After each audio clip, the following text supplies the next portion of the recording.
Cancer जो एक महामारी के रूप में आज की तारीख में हमें दिख रहा है, सबसे इंटरेस्टिंग चीज है कि 60 से 70% कैंसर प्रिवेंटेबल होता है।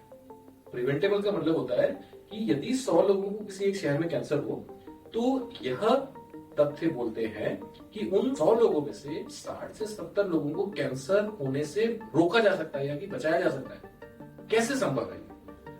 कैंसर को आज की तारीख में ज्यादा से ज्यादा लोग एक एनवायरमेंटल डिजीज या एनवायरमेंटल प्रॉब्लम के रूप में देख रहे हैं, जिसका मतलब ये होता है कि कैंसर होने के पीछे जो कारण है वो एनवायरमेंटल रिस्क फैक्टर्स है। हम लोग जिस प्रदूषित हवा को लेते हैं, हम लोग जिस प्रदूषित आहार का सेवन करते हैं, जिस माहौल में हम रहते हैं, जितना एडिक्शन सब्सटेंसेस को यूज करते हैं, जितना स्ट्रेसफुल लाइफ में रहते हैं, यह सारी की सारी चीजें कंट्रीब्यूट करती हैं कैंसर जनरेशन के लिए।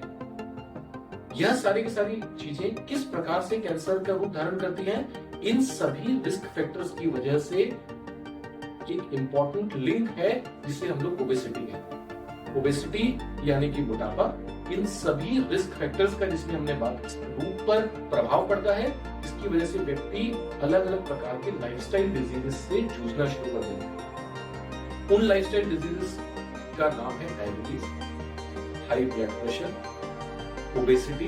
ये सारी की सारी एक प्रकार की मेटाबॉलिक डिजीजेस जिसकी वजह से बॉडी के अंदर जो डैमेज होता है वह धीरे धीरे बढ़ता कैंसर का रूप धारण करता है। तो आपका जो प्रश्न है कि क्या मोटापे की वजह से कैंसर होता है? बिल्कुल होता है। मोटापा कैंसर के साथ क्या संबंधित है? बिल्कुल संबंधित है। बल्कि विज्ञान भी कहता है ओबेसिटी रिलेटेड कैंसर नाम का एक टर्म हम लोग मेडिकल भाषा में यूज करते हैं। इसका मतलब होता है कि वो कैंसर जो कि ज्यादातर ओबीज लोगों में पाए जाए। करीबन 12 से 13 इस प्रकार के कैंसर होते हैं जो कि ओबीज लोगों में ज्यादा होते हैं। इसके अंदर मुख्य रूप से कौन से कैंसर हैं?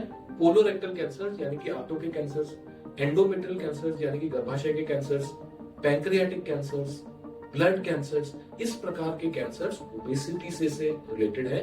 ओबेसिटी की वजह से इस प्रकार के कैंसर होते हैं। ओबेसिटी के रिलेटेड कैंसर्स एक नोन फैक्ट है।